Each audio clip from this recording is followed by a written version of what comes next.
Bak kurma dikli rindu kepada Nabi.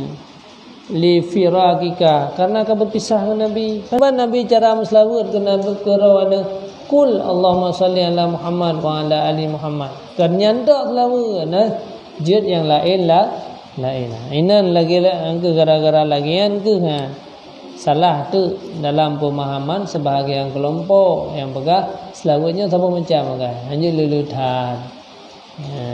Maka kai tuduh Syiah antara lelut selawat mengganggu-ganggukan Nabi.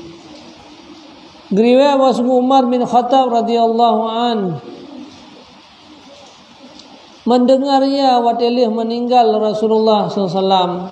Ia pergi menangis ya wa yaqulu dan berkata bi abi anta wa ummi ya Rasulullah laqad kana jaz'un takhtub nas alaihi falamma kasuran nas ittakhadta mimbaran li nas ma'ahum fahannal jaza.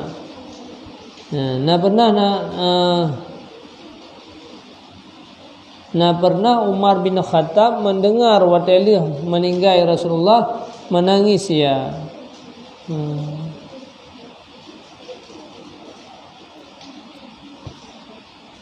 Putra berkali saya Umar, demi Allah kata dia, bi abi anti anta wa ummi.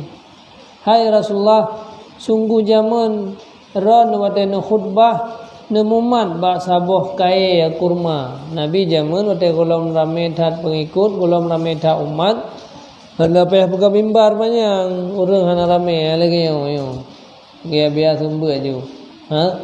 Ini kaji tadi ada lantai memang ramai orang gede. Payah pakai mimbar, payah pakai kursi bumaya manganda. Zaman Nabi menanti ada khutbahnya gemat dia ada. Buah dia ada cabang kurma. Nak bak kurma sibak la masjid Nabawiyah nak bak kurma zaman. Gemuman inai Nabi. Pada ramai-ramai manusia pegang mimbar.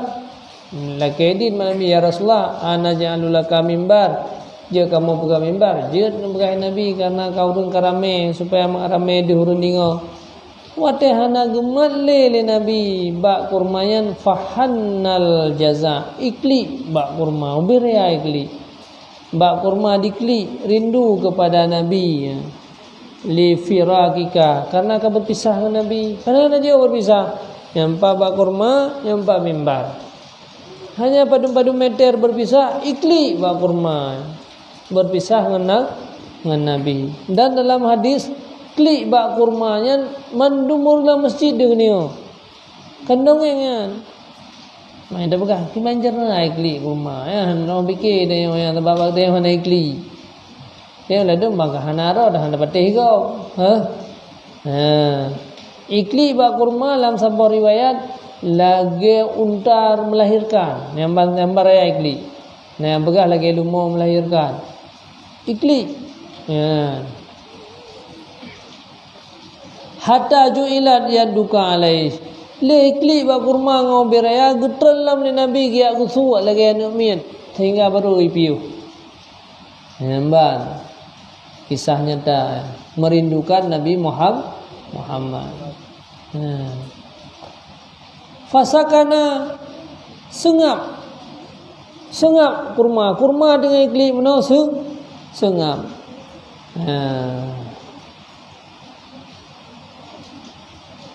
Maka menyedupnan menangis pohon kurma hanya berpisah ke Nabi putra kan Sayyidina Umar.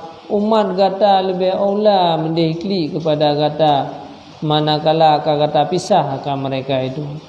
Demi Allah hai Rasulullah, sungguh sampai daripada kelebihan kata di sisi lain bahawa dijadikan taat kata akan taatnya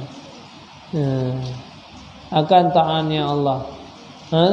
Bahkan Allah dubna gepe martabat Rasulullah menyatakan taat kepada Nabi kau kira taat ke Allah.